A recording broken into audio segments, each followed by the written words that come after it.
They didn't even say goodbye. One morning they were there, humans scattered across starports and colonies, bartering in trade hubs, arguing at council chambers, and drinking too much in dive bars orbiting black hole observatories. Then suddenly they weren't. No official transmission. No final meeting. No war. No plague. Just absence. At first, the Galactic Council barely noticed. Humanity, while loud and unpredictable, was still one of the newer species to join the Council.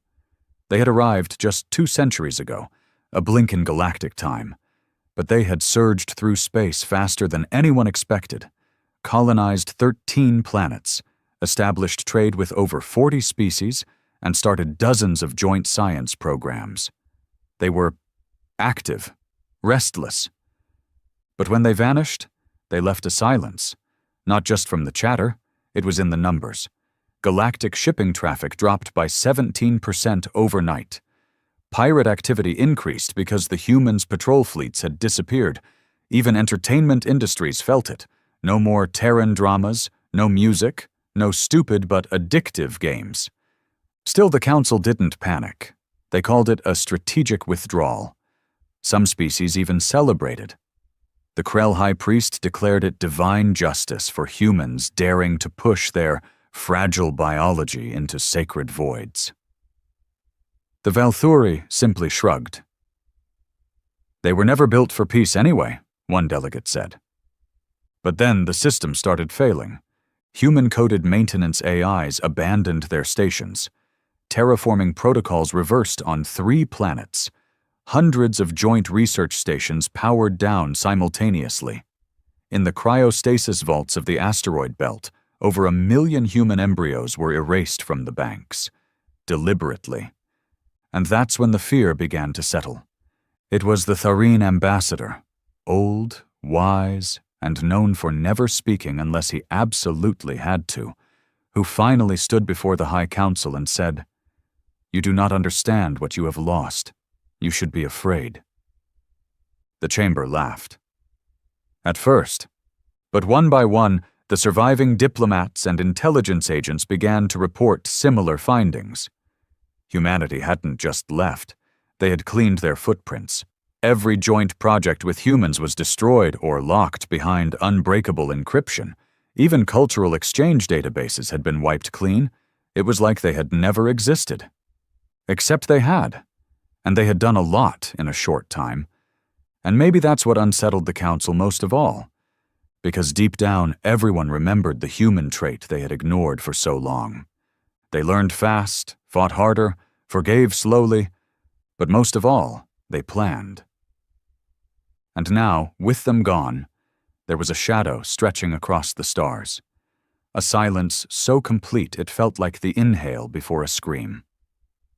3 weeks later, the Veroni front collapsed. A quiet war humans had helped hold back was now raging unchecked. 10 council worlds fell in days. The council called emergency meetings.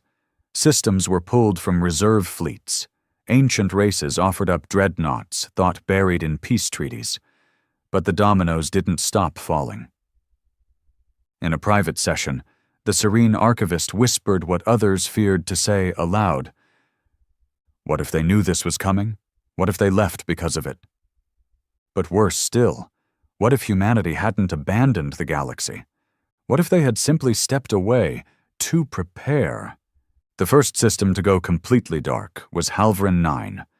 A quiet trade hub orbiting a neutron star, Halvran 9 had been stable for over 600 cycles. Known for its cobalt exports and the serene mix of Vari and Shulan populations, the system rarely saw conflict. It was peaceful, neutral, a place the Galactic Council often used for negotiations and covert diplomacy. But now, it was gone. Not destroyed, not attacked, just silent. No outgoing transmissions, no freighters, no distress calls. When a scout ship from the Arventi Collective was sent to investigate, it never came back. That was when fear truly began to gnaw at the core of the Council. Because in all their millennia of history, across wars and genocides and collapses, never had an entire system disappeared without a trace. There was always something: wreckage, comms chatter, radiation trails. But Halvran 9 had simply ceased to respond. And no one wanted to admit the pattern was spreading. One by one, the systems where humans had once left a mark, whether by building, conquering, negotiating, or defending, began to falter. Not in ways obvious or dramatic, but subtle and terrifying. A black market in the Garn wastes dried up overnight. The wormhole network in Sector 12G suffered a spontaneous failure. The Foreign Institute of Astrobiology found every human-authored document in their archive had been replaced with static. Even the Council's mainframe, believed to be the most secure computational system in known space, began to display anomalies. Not hacks, not malware, just missing pieces, holes, like someone had reached inside the code and pulled knowledge out. And still, no one could find a single human. It had been 4 months. The Jathari, a species famous for their emotionless analysis and hyper-logic, put forth the first public theory. Humanity had ascended, left the galaxy, evolved into non-corporeal beings. It was laughed off by most, but only because the alternative was worse. A quiet emergency meeting was held in the deep core, the most secure council sanctuary, built into the iron heart of a neutron star. Only the 12 prime species were allowed to attend, the ones who had shaped galactic law, enforced peace, and guarded the balance for over 20 millennia. 12 voices, 12 minds, and a silence between them thicker than vacuum. The Cyrene archivist broke it first. "They're not gone." All eyes turned. "I mean, not gone, not extinct, not dead. They just stepped away. They're hiding." "Hiding from what?" hissed the Zaltri regent. "They were the threat." "No," replied the archivist. "They were the buffer." That single word shifted the energy in the room. Buffer. The idea sat in their minds, creeping in like frost. Because it made a terrible kind of sense. Humanity had been everywhere, not in a dominant way, not officially, but they had slipped into every conflict zone, every trade hub, every dangerous expedition. They had acted like thrill-seekers, adventurers, opportunists. But now, maybe it hadn't been chaos. Maybe it had been containment. The Council had always mocked them for their unpredictability, their primitive aggression, their instinctive need to prepare for war even during peace. But maybe, just maybe, they had seen what no one else had. And while the rest of the galaxy relaxed in its treaties and complacency, humanity had been bracing for something bigger. Something terrible. But what? That question hovered over everything now. Because the disappearances were accelerating. Entire merchant fleets were vanishing, outposts going dark, patrol ships finding silent, abandoned stations, air still fresh, meals still hot, no bodies. It wasn't an invasion. It was an erasure. And still, no word from Earth. Not that Earth was reachable anymore. The Sol system was one of the first to lock itself behind a cascading firewall of quantum defenses, black hole gravity folds, and something the Council didn't even recognize, a sort of time warp barrier that made scanning results come back before they were sent. Every probe failed. Every attempt to reach it bounced back or disappeared into nothing. It was no longer a star system. It was a fortress, or maybe a tomb. The Krell, warlike and ancient, decided to test it. They sent 3 dreadnoughts into Sol space, heavy, shielded, armed with every weapon known to their race. None came back. No explosion, no signal, no trace, just gone. And on the next rotation, something else vanished. Krell's second moon. One day it was in orbit. The next, it wasn't. No crater, no debris. It had been taken. The message was clear and chilling. The Council scrambled. Across the galaxy, panic set in. The Dalari closed their borders. The Yuran began mass-producing warships, even though they had sworn off violence 1,000 cycles ago.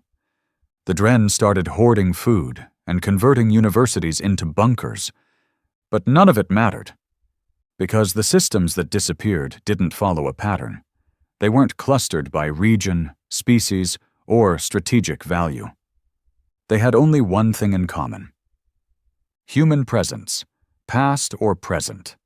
That's when a minor official from the Archivum, barely known, half-mad but fluent in 100 dead languages, uncovered something forgotten. A message from a human general, buried in a transcript from 80 years ago, after the Battle of Velarin Spires. It read, "We didn't come to conquer your galaxy. We came because we saw what's coming. You think peace is normal? We know it's not. You call us paranoid. We call it preparation. When we leave, that's when you should panic." The message was dismissed at the time. Too melodramatic. Typical human bravado. But now, it read like prophecy. The worst part? The last line. "We're not your saviors. We're your warning." Back in the deep core, the Council was falling apart. Alliances broke, accusations flew, a dozen species threatened to split, to isolate themselves, to prepare for a war that had no enemy and no front. But they were already too late. One by one, messages began to arrive. Encrypted, untraceable, unmistakably human. Each one was tailored to its recipient, using old codes, private channels, languages known only to former ambassadors and captains long dead. They all said the same thing. "Do not follow, do not search, do not call. We tried, you ignored. Now you face what we fled." And then the last line. "This is not abandonment. It is mercy." Some thought it a bluff. Others called it psychological warfare. But those who had truly known humans fought beside them, drank with them, mourned with them, recognized the tone. Regret, warning, resolve. Not a threat, a farewell. And then Earth reappeared. Not fully, not physically, just a signal. A soft pulse, transmitted once every standard cycle, encoded in human binary. Simple, chilling. Let it burn. That was when the Council realized the terrible truth. Humans hadn't run from the enemy. They had seen that the enemy couldn't be defeated, only delayed. So they had fought it, secretly, for as long as they could, held the line, and when they could no longer hold it, they left. Not to escape, but to lure the enemy away. They took it with them, dragged it into their hidden fortresses, their sealed systems, their abandoned outposts. They made themselves the bait. To give the galaxy time, to let it breathe even for a while longer. And the Council had laughed at them, had mocked their fear, their paranoia. And now, with the humans gone, the darkness they had held back was no longer leashed. It was free, and the stars began to die. By the 7th month, the cracks in the Galactic Council weren't metaphorical anymore. Whole sectors had stopped responding. Travel between core systems became dangerous. Once flourishing trade routes were now ghost corridors filled with drifting cargo vessels and silent, floating debris. Long-range communications began to distort, repeating broken echoes of past messages. Sometimes they'd receive Council broadcasts days before they were even sent. Time was bleeding, In Sector HFY, suns were reported to be dimming, not fading naturally, but flickering like dying torches. Some scientists whispered of entropy acceleration, while others insisted it was sabotage. But the data told one truth. The galaxy was no longer stable. The Jathari proposed another hypothesis, this one even more unthinkable than their last. This is not a threat that exists in physical dimensions, their speaker stated with cold clarity. It is a sentient decay. It feeds on memory, presence, identity. Where humans resisted it, we now forget ourselves. That would have sounded insane a year ago. Now, it was the sanest thing anyone had said in weeks. Entire colonies were reporting fades, not deaths, but disappearances without violence. Workers on a station would report to duty only to realize one of their colleagues no longer existed. Not missing, not removed, just gone, as if they'd never been born. No records, no belongings. Sometimes the names disappeared from minds entirely. Some species tried memory link rituals to hold on. The Vari formed telepathic circles, reliving the names of the fallen, chanting to remember the dead who had not yet died. But even they began to forget. The council met again. What was left of it? Only 6 species now remained with full communication across their regions. The rest were dark, offline, possibly extinct. The meeting took place in the orbit of Galen Primus, a dying star where gravity anomalies made detection difficult. Every delegate looked more ragged than the last. Once adorned in ceremonial robes and armor, now they were wrapped in pragmatic suits, worn metal, and pale worry. "We have to find them," the Krell representative growled. Her voice had lost its arrogance. "They can't have gone far. Their ships weren't that advanced." "You still think this is about ships?" snapped the Sirene. "You think they ran? You still don't understand?" The Krell slammed her fist on the table. "Then explain it!" The Serene closed her ancient, half-blind eyes and whispered, "We are not facing war. We are facing erasure, and humanity was our firewall." Everyone fell silent. That term again. Firewall. The idea had taken hold across council whispers. Humans weren't just another species. They were a filter, a trap. Something had come for the galaxy long ago, and humanity had made itself its enemy, not for glory, not for conquest, but to distract it. The Jathari offered the final analysis. "It is possible humanity did not evolve naturally," their speaker said. "Their aggression, adaptability, emotional chaos, all traits hostile to standard galactic behavior, but perfect for confusion, for resistance, like antibodies." "You're saying they were created?" "I'm saying they created themselves, to fight something no one else could." It was then the council agreed. If there was any hope, it lay in Earth.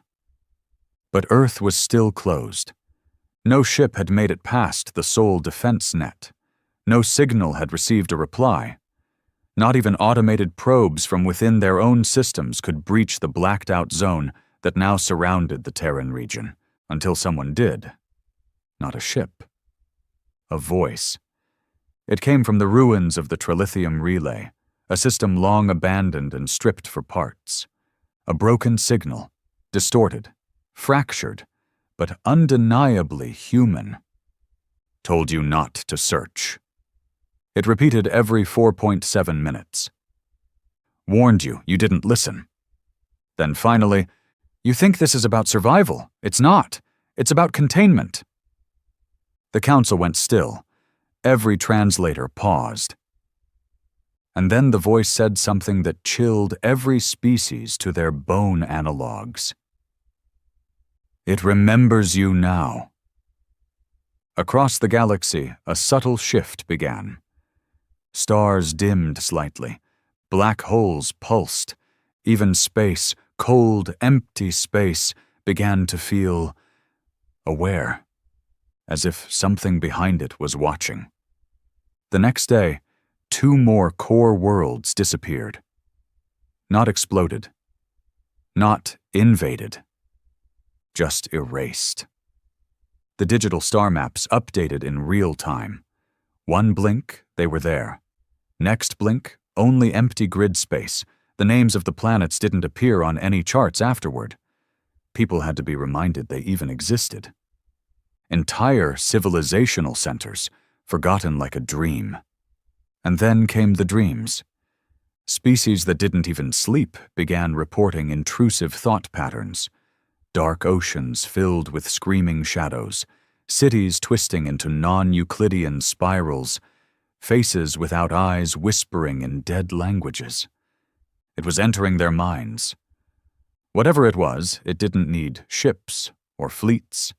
It didn't fire weapons. It infected. It consumed from within. And humans had fought it the only way they knew how, by becoming impossible to predict, impossible to calculate, chaos in flesh. And now that chaos was gone. The final breaking point came when the Council lost contact with the vaults of Luthen, a secret archive that held the genetic libraries of 57 species. The vaults were protected by the most advanced AI in the galaxy, the human-created Sentinel-class 6 system.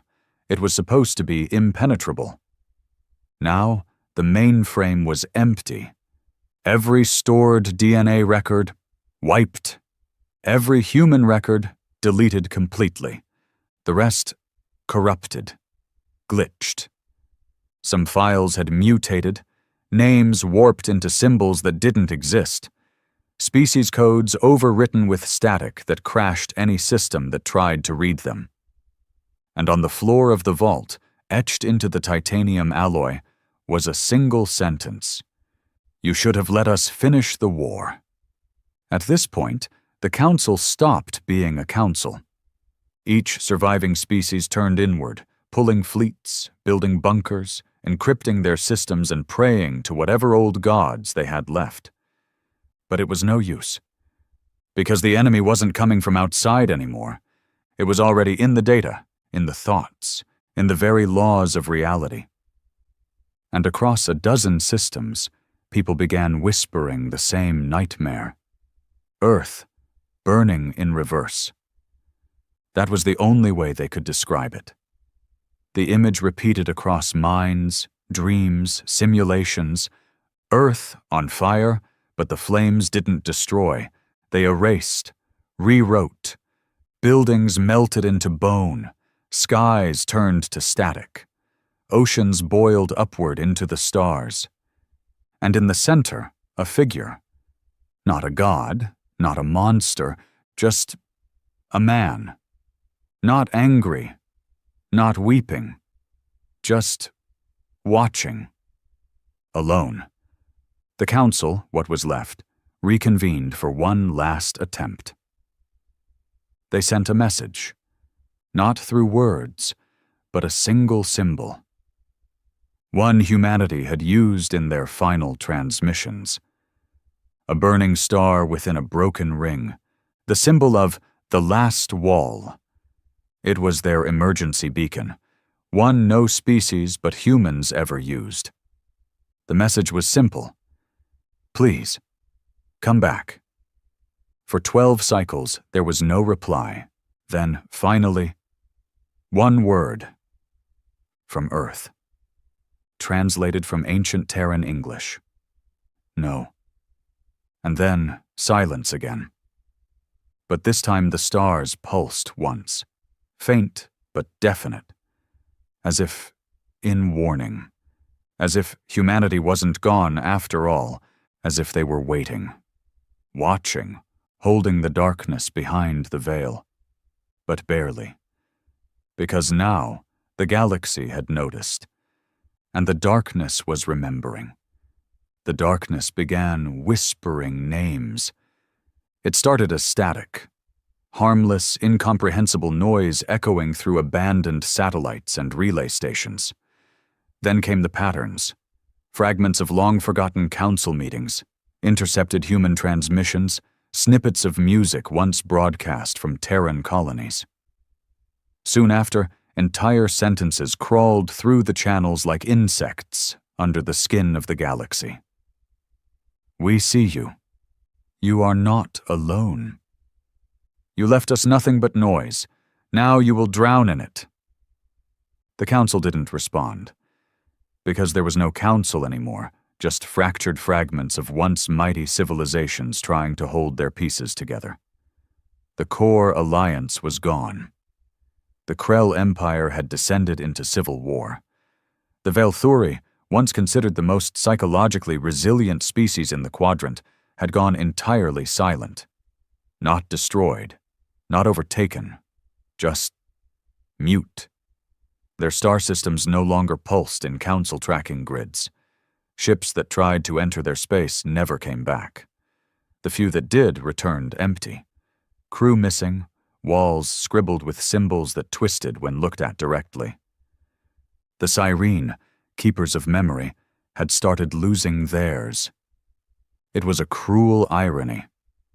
A species whose minds were genetically engineered to retain every moment of their lives now found their memories breaking like old glass. Counselors forgot their own names. Parents forgot their children.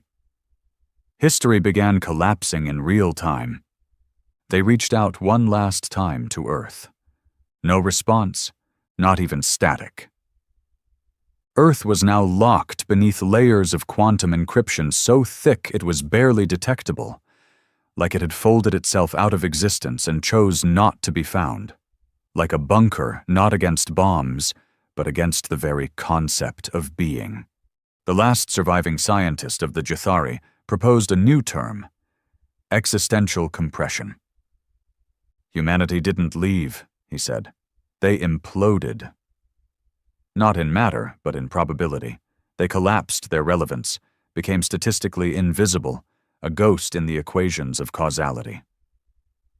No one understood what he meant.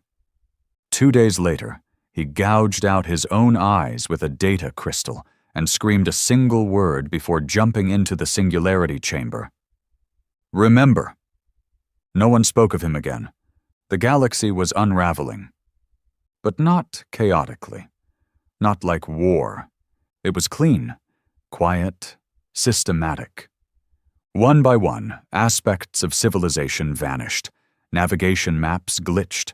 Planetary coordinates defaulted to zeros. Artificial intelligences turned themselves off. And still, the whispers grew louder. Then something new happened. A rogue signal burst across 45 systems simultaneously. It didn't come from any one source. It was the source. A voice, feminine, calm, distinctly human. You rejected chaos. You rejected violence. You called us unstable. Now stability fails, and only we knew how to fight that. The message paused. You wanted a perfect galaxy. You forgot perfection invites rot. You forgot entropy has teeth. No one traced the signal. No one could. It was present in too many places at once, sent not through transmission but through reality itself, like the universe had been infected with human defiance. Then came the real blow. One of the surviving core species, the Delari, launched a desperate expedition to Sol. 5 ships, experimental warp jump tech, no AI guidance, just raw neural drive and instinct. Only one ship arrived. And it didn't enter Earth's system. It fell into orbit around Mars. Mars, the red planet humanity had once transformed into a second home, now cloaked in storms and surrounded by debris rings made of broken satellites. The crew of the Delari ship reported a single signal from Mars' surface. Do not land. They ignored it. They were desperate, arrogant, and dying. They landed anyway. What happened next was broadcast to every known species in the galaxy. Not by Earth, not by the ship, by something else. Every device, every screen, every translator unit flashed the same image. The Delari crew, stepping out of their vessel, weapons ready, sensors active. And then they stopped. In the recording, time seemed to hesitate, frames stuttering like a corrupted file. And then the crew began to dissolve. Not melt, not burn, just erase. Skin vanished, bones turned to vapor, clothing unraveled into threads of light. Their screams never came. They didn't seem to understand what was happening, just confused, frozen mid-step, as their very identities unmade themselves. In 6 seconds, they were gone. And then the signal ended with one sentence. They tried to understand what was never meant to be known. The galaxy descended into madness after that. Entire cultures burned their archives. Memory was now dangerous. Knowing things made them vulnerable. Even saying the word Earth became taboo among fringe colonies. Some species went dark willingly, destroyed their own tech, turned to pre-spacefaring ways, abandoned cities and satellites. They called it the Great Reversion. A chance to hide in ignorance, believing that without complexity, the darkness would pass them over. But the darkness didn't care. You could forget humanity. It wouldn't forget you. Among the last surviving academic circles, a desperate theory formed. That humanity had not just fled, or imploded, or vanished, but that they had taken something with them. The memory key, a metaphysical anchor, a concept older than time, the glue that held identities together across timelines. And without it, reality was unraveling. Humans had been the keepers of it, unknowingly or deliberately, and in taking it with them, they'd left the rest of the galaxy vulnerable to something older than even the stars. Entropy wasn't just a natural process, it was alive. It waited, watching for when civilizations grew complacent, when order tried to replace instinct, when comfort turned into decay, and it had found its moment. But humans had known, had seen the signs in their brief, brutal existence, had fought back the only way they knew how. And when they couldn't win, they ran into the fire, dragging the enemy with them, sacrificing themselves not to survive, but to buy the rest of the galaxy a little more time. Not enough, as it turned out. But no one could question their effort anymore. The species who once mocked their wars, their contradictions, their obsession with death, now prayed to the echoes they'd left behind. Old Earth transmissions became sacred texts. Human music played in shelters like hymns. Even their curses were memorized, little shields of identity against the unmaking storm. Some species tried to imitate them. They failed, because to be human wasn't about strength or technology or intelligence. It was about defiance in the face of certainty, about spitting into the void and daring it to swallow you. And now, with the void swallowing everything, the galaxy understood what it had lost. At the edge of the spiral arm, in a forgotten sector, an old observation drone flickered to life. Its systems had long been dead, but something had reactivated it. Inside its visual range, the stars blinked strangely, almost deliberately. The drone recorded the pattern, a series of dots and pauses, Morse code. Human, it translated, "This is not your ending, but it is your reckoning." And then, "We're still here. You just don't know how to see us anymore." The drone's memory core overheated. Its last transmission was a single image of a shadow standing on the edge of a broken moon, looking out toward the Galactic center. A human silhouette. Alone. Watching. Waiting. Holding the line. The stars began dying in patterns. Not randomly, not like supernovas triggered by age or gravitational collapse. These were deliberate, precise extinctions, stars snuffed out in sequences like someone was deleting constellations from the sky, one line at a time.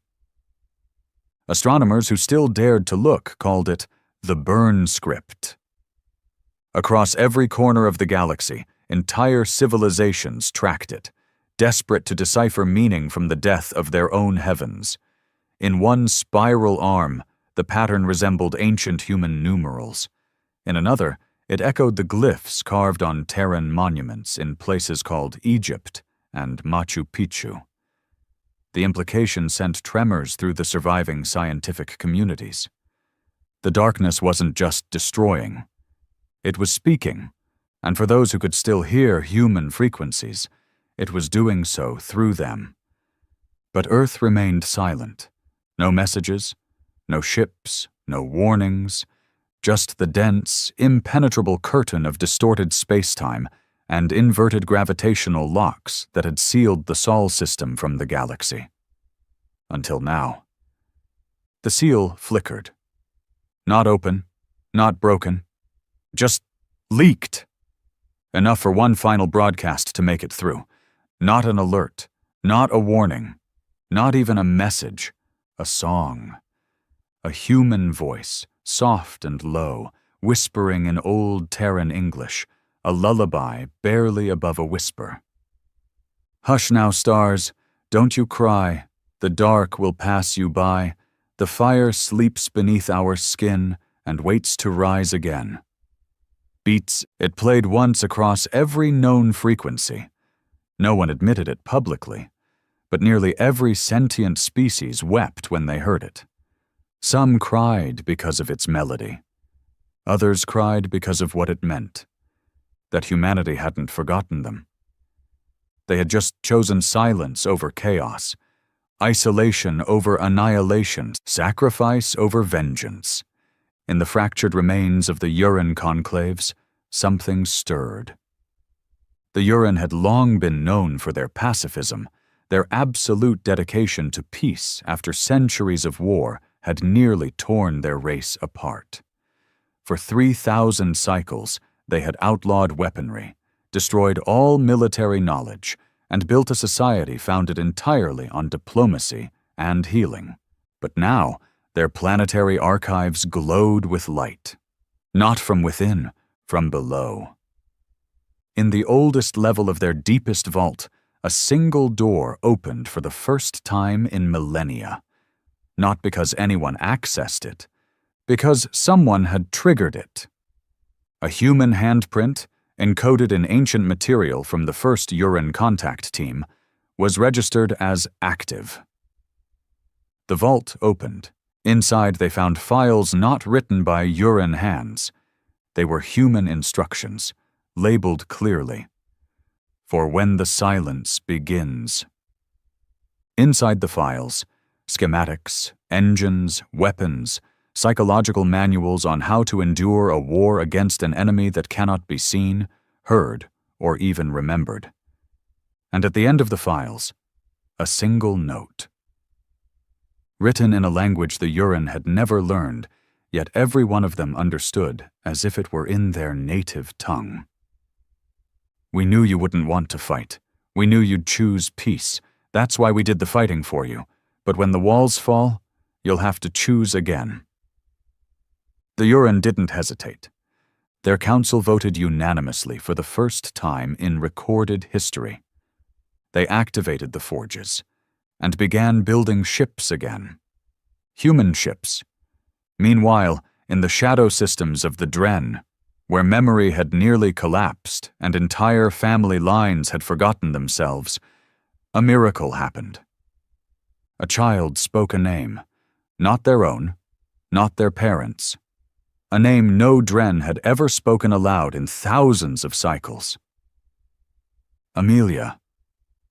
The name of a human diplomat who had once brokered peace between the Dren and the Varoni, long before the Dren had developed voice harmonics. She had taught them language. She had died defending their moon colonies when the Varoni betrayed the treaty. Her name had been wiped from their digital records during the early days of the unraveling. But now, a child born in full memory fade had whispered it in perfect Terran cadence. The Dren fell to their knees. They wept and rebuilt her statue. And the child kept speaking. Names, coordinates, instructions, not prophecy, not gibberish. A map. The child had been activated, not by implants, not by code, but by something older. Humanity had seeded memory anchors into the bloodlines of species they believed would endure. They didn't trust data, didn't trust servers. They trusted stories. And now the stories were waking up. All across the galaxy, small awakenings began. Half-broken drones flickering back to life with encoded messages. Half-forgotten ruins rearranging themselves into star charts. Hybrid children born of human and alien parentage, suddenly gaining knowledge they had never been taught. And every message was the same. Prepare. On a rogue moon in the dead system of Vassen's grave, a signal beacon built into a mountain activated. It broadcast an ancient human phrase. Alpha protocol engaged. Countdown inverted. Across hidden facilities in forgotten corners of the galaxy, deep beneath the crusts of abandoned mining worlds and sealed beneath ancient oceans, humanity's final gift began to unfold. Machines blinked online. Shields rose. Bunkers opened. Not for themselves, not for humans, for the others. The ones who had listened, who had remembered, who had mourned their absence. It became clear now. This was never about humanity saving itself. It was about giving the galaxy a second chance. Humanity knew they could not destroy the enemy. They had tried. For hundreds of years, secretly, they had fought, studied, and contained it. But it was never going to be enough. So they left. To become its obsession. To pull it toward them and away from everything else. And while the galaxy panicked and fractured, they had laid the groundwork. Planted seeds, left instructions, set traps, because they knew the truth that no other species dared admit. Survival was not an accident. It was a strategy. And humans were the strategists. The enemy had started to realize this too. The unmaking was slowing. The whispers becoming erratic. It had followed them. It had fed on chaos for eons. But humanity had changed the rules. They weren't feeding it chaos anymore. They were feeding it order with teeth. Which meant one terrifying, hopeful thing. Humanity was fighting back. Where? No one knew. How? No one could guess. But the patterns were clear now. The void that once spread like a sickness was now condensing. Not retracting. Being dragged. Dragged by the will of a species who had nothing left but rage and purpose. Dragged by ghosts who refused to die quietly. And then, one last transmission broke through. Across all remaining frequencies, from dead stars to broken relays, the message rang out. Human, calm, certain. We see you. We hear you. You are not alone. Followed by a single line. We're holding the line. Just keep remembering us. The galaxy stirred. And for the first time in what felt like eternity, it remembered what hope felt like. Hope was a strange thing in a dying galaxy. It crept in not like a roar, but a flicker, one barely noticeable above the hum of entropy and fear. But now, that flicker was spreading, glowing like coals beneath the ashes. Everywhere the darkness had touched, where systems were silenced and stars devoured, life stirred. Not because the enemy had retreated, but because it had been distracted. More than distracted. Diverted. Contained. Challenged. Something was holding the collapse in check, not stopping it, but slowing it, turning the unstoppable tide into a controlled leak, the difference between a tsunami and a drip. And the galaxy began to understand. Humanity hadn't escaped the darkness. They had invited it in, and now they were fighting it alone. But that wasn't the end of the message. It was just the beginning. Because now they were asking for help. Not in words, not in pleas, but in actions only the desperate could understand. In systems once wiped clean of data, now appeared messages buried in biological code, reprogrammed algae, crystal growth patterns, even in the magnetic echoes of vanished moons. All read the same in any translation system: you have to remember us. You have to choose to. It wasn't just a fight against the darkness. It was a fight against forgetting. Because forgetting was its weapon. Oblivion, not through fire, but through erasure. And remembering was resistance. The planet Maris had been considered lost for weeks. No messages, no signals, no ships returned. A silent graveyard orbiting a red dwarf with 100 million souls buried in its crust. Then one day, it blinked back online. Not fully, not clearly, but with a pulse, like a heart skipping a beat. A single steady signal pinged out every 88 seconds from its oldest communications tower.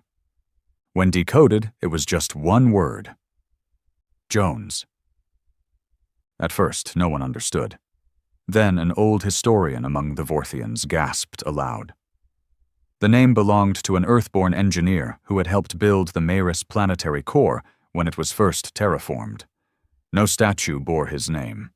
No records in the current planetary government even acknowledged his involvement. But someone had remembered. Something had remembered. And that was enough. The darkness couldn't claim Maris again. It had been anchored. That was the key. That's what humanity had always known. The war wasn't about winning. It was about resisting until the end of time, not with weapons, with memory, with story.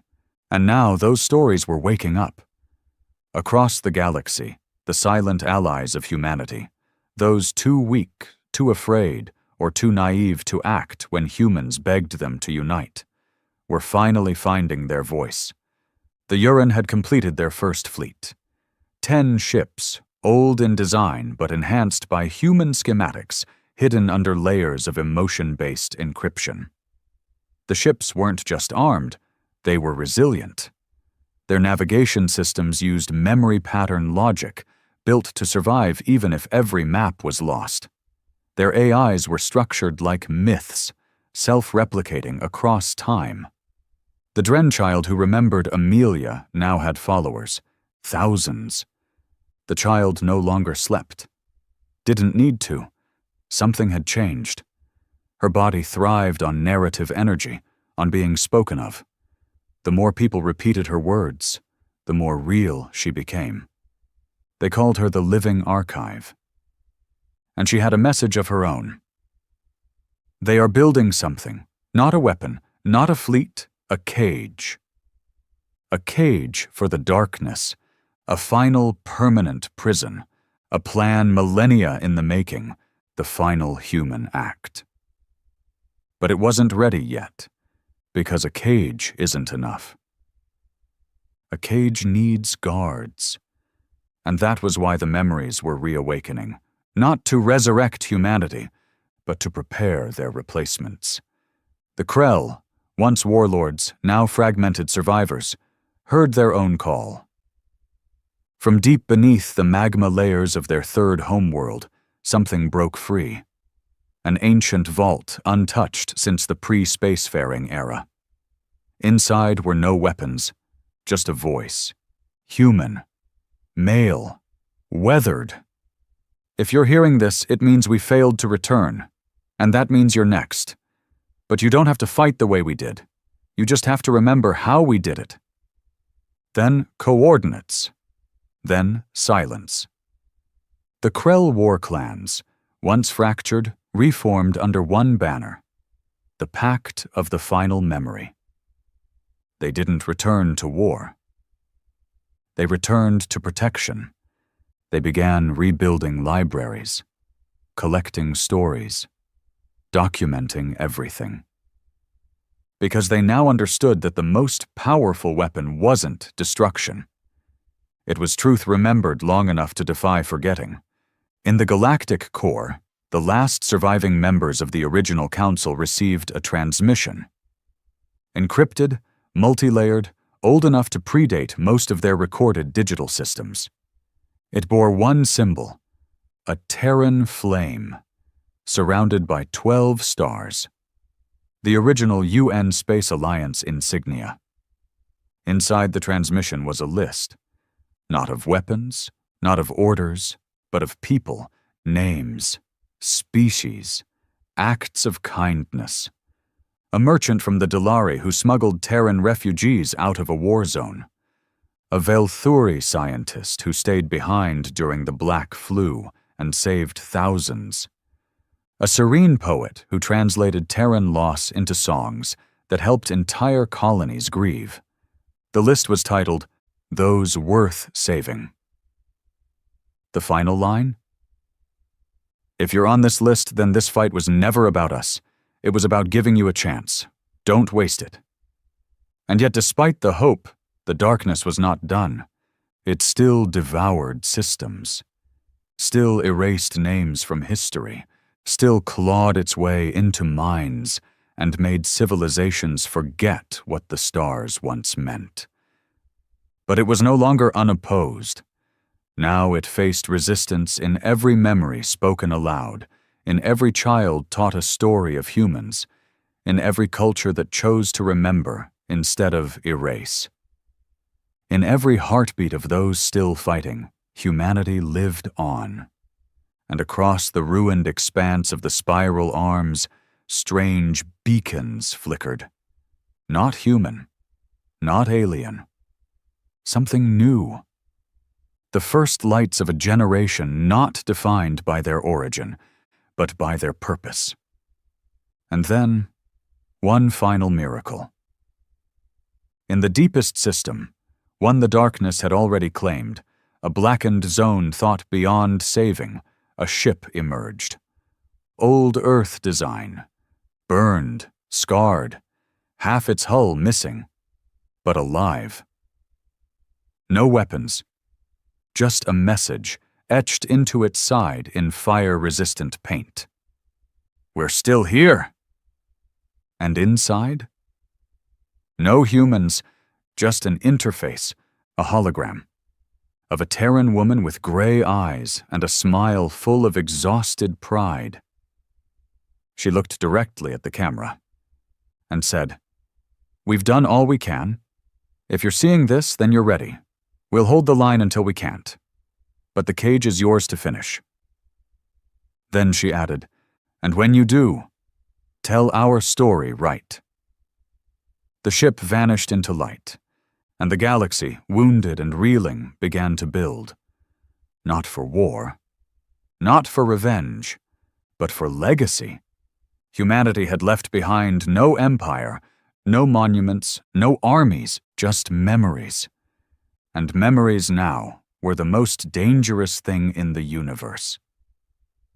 The stars were quiet now, not in the way they had been when death loomed, but in the way a battlefield falls silent before the final charge. Something had shifted across the galaxy. The chaos that once crept unchecked, the cold certainty of erasure that rolled in like fog, had begun to meet resistance not in fire or force, but in remembrance. Stories, those once dismissed as cultural fluff or sentimental weakness, had become fortresses. Entire colonies had stopped relying on traditional communication protocols and turned to storytelling as their primary method of passing information. Oral histories, songs, symbolic dances that carried the memory of human sacrifice across species who couldn't even speak in words. Not one of these was digitally stored, because the enemy fed on records. But it choked on ritual, on repetition, on living memory that changed with the teller, yet remained the same in essence. The Vari, long considered too logical for myth, now held weekly gatherings under open sky where elders recited human history in verse. They wept as they spoke of Terran rage and resilience, of cities rebuilt from ash, of love that endured radiation storms and families that held together under orbital siege. Their newest children were named things like Hope, Anders, Nova, and Elliot, names once foreign, now sacred, because names had power now, and the darkness feared them, somewhere beyond the known edge of galactic space, past the once mapped territories of the Orion Veil. An enormous structure was being built. No species admitted to designing it. No shipyards claimed its construction. But it was there. A lattice of blacklight steel and crystalline memory conductors orbiting an ancient neutron star. The structure was larger than any known space station. Larger, even, than most moons. It was shaped like a spiral, and in the center, suspended within a vacuum shell, was a single human body. Perfectly preserved. Not decaying, not alive. A man in a tattered, old-style United Terran Federation uniform. Dog tags still clinging to his neck. No one knew who he was. But those who saw him in person felt a strange pressure in their chests, a weight of sorrow and gratitude. Some whispered that it was the first human. Others said he was the last one left. But the station's true name became known through the whispers that carried across radiation winds and gravity wells. The Lament Engine. And it wasn't built to fight. It was built to sing. Engineers who tried to understand it went mad. Pilots who flew near it described dreams of childhood memories they never lived. One captain claimed he saw his own death, and still came back smiling. Whatever the Lament Engine was, it wasn't a weapon in any traditional sense. But it had power. The kind of power that couldn't be measured. Only felt. And when the darkness tried to consume the station, it failed. Not with battle, not with resistance. It simply forgot what it was doing. Turned inward, lost coherence, crumbled under its own confusion, because the Lament Engine remembered everything, and forced the darkness to remember too. In a hidden quadrant near the collapsed Andari Rift, the last living human AI, designation Echo 7, activated. Not because it had been summoned, but because the conditions had finally been met. The stars had dimmed. Memory beacons had been lit. Stories had spread. And now, the next phase could begin. Echo 7 didn't have a voice in the traditional sense. It communicated through harmonic resonance, tones that shook the core of any sentient listener, bypassing language and going straight to feeling. Its first transmission was a pulse that made the children of 6 species cry at once. Its second was a key. Encoded instructions. A fragment of an ancient algorithm known only to the deepest Earth-based think tanks and passed biologically through augmented Terran descendants. The algorithm had one function: to teach others how to forget in the right way, to erase memory intentionally, leaving behind protected blanks that the darkness could not consume, like cutting away infected limbs to preserve the body. Species began training for it. The Serene adapted their mind melds. The Dren child guided new groups through dream-forging rituals. Even the cold Jathari uploaded fragments of their consciousness into Echo's memory prism, voluntarily letting pieces of themselves go in order to become harder to erase. It was a cruel process, painful, traumatic, but it worked. The darkness couldn't feed on what had been sealed in the vault of self-sacrifice. The process came to be known as the hollowing. A last resort, a permanent shield, a whisper in the void saying, "You cannot take what we chose to give up."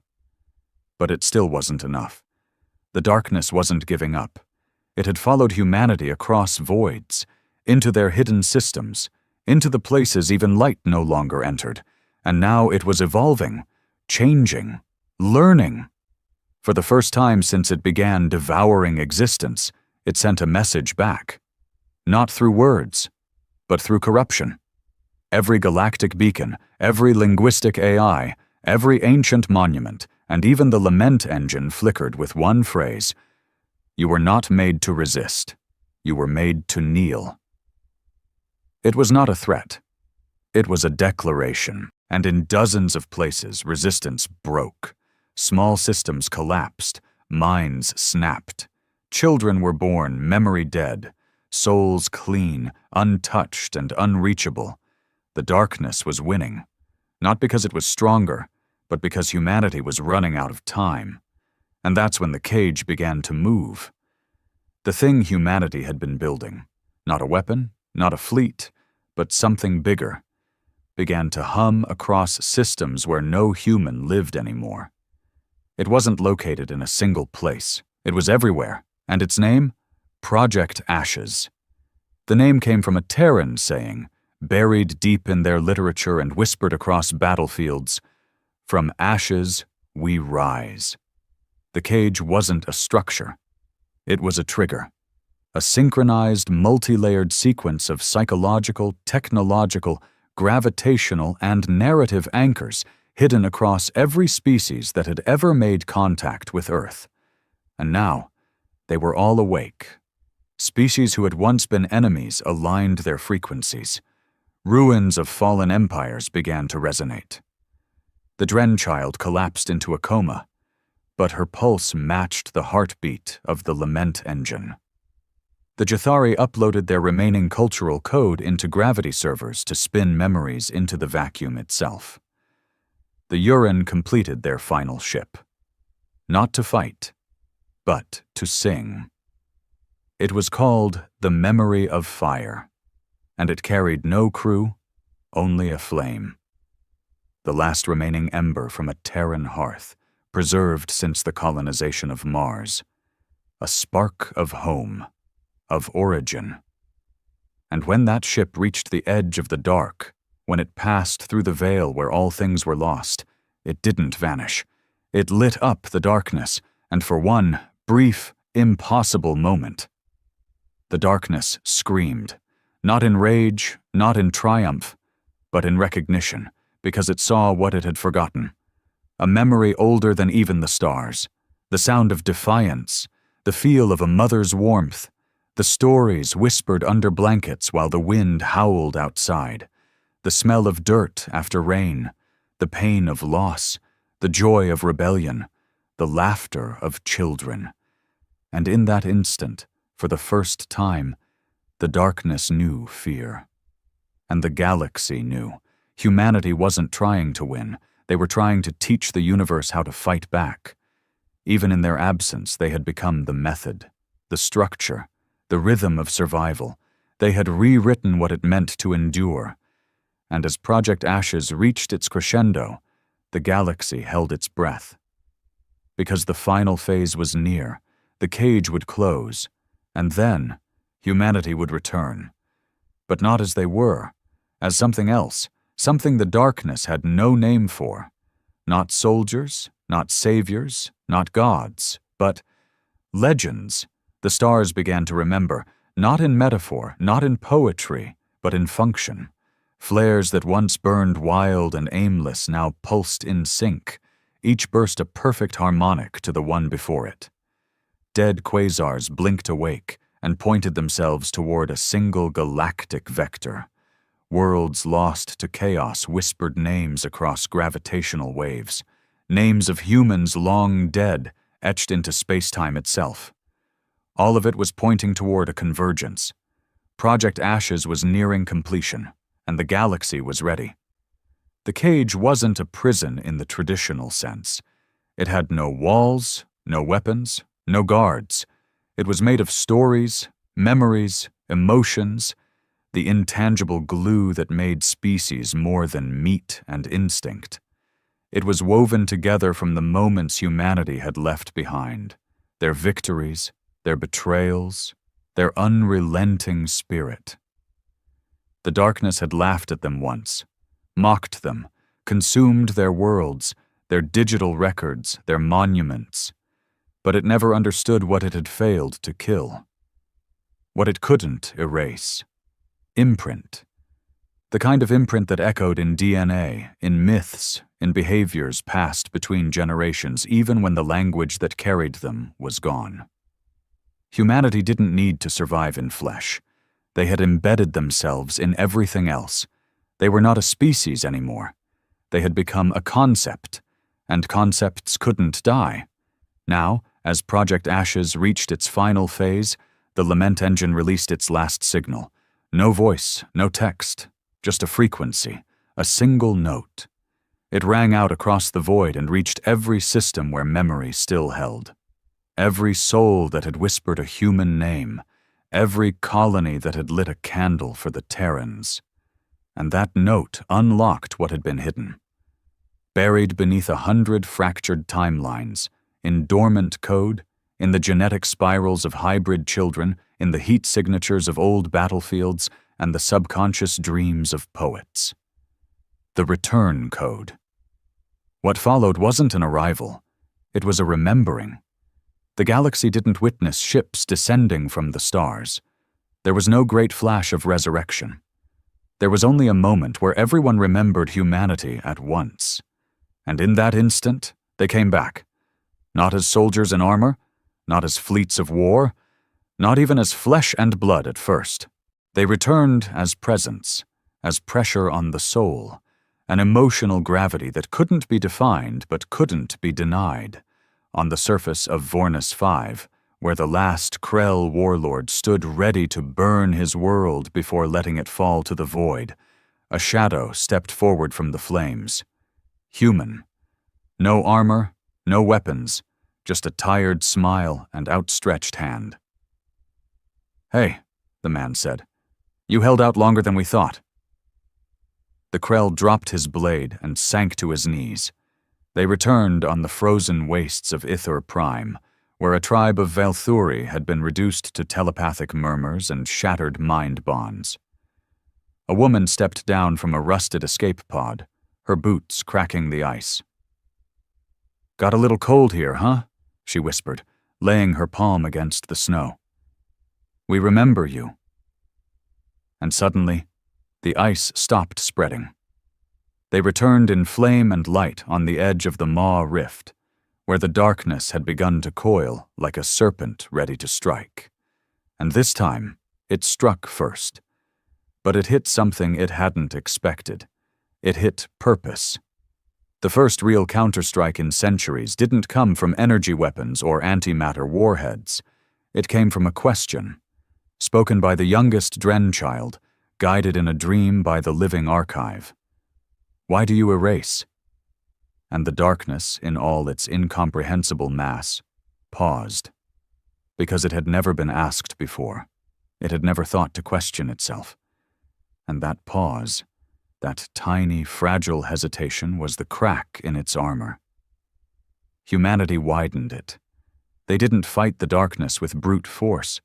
They made it remember what it was before it forgot itself.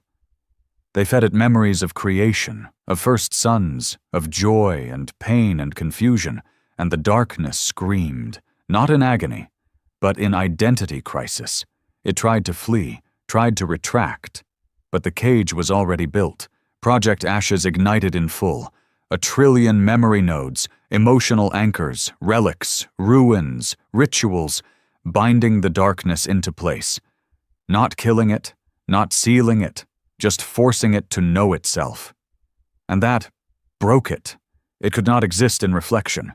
It could only erase.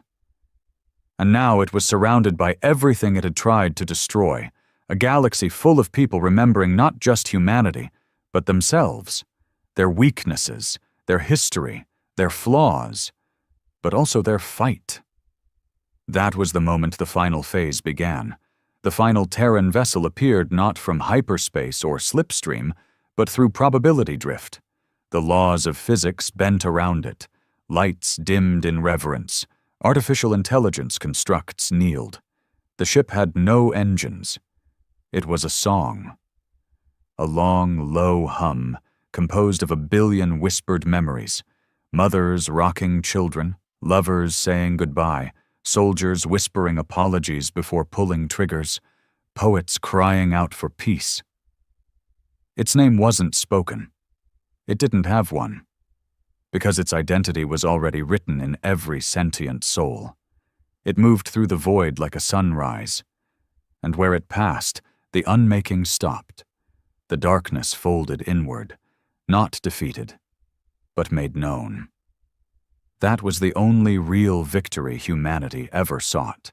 Not domination, not even peace, but awareness, to force even the deepest void to confront the cost of forgetting, to make the universe remember that it was once full of people who lived, who loved, who fought back, and then, as quietly as they came back, they were gone, again, not dead, not erased, but at rest, because their job was done.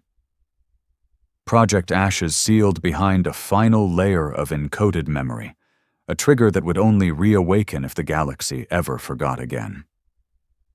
And it wouldn't, because now every child born in the spiral arms is taught one thing before anything else.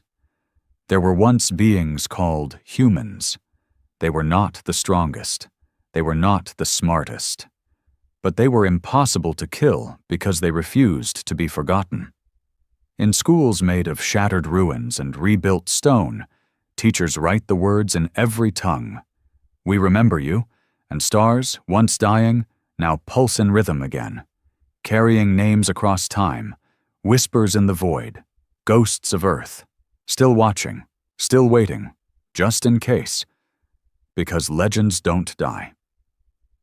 And humanity? Humanity had become the greatest legend the galaxy would ever know,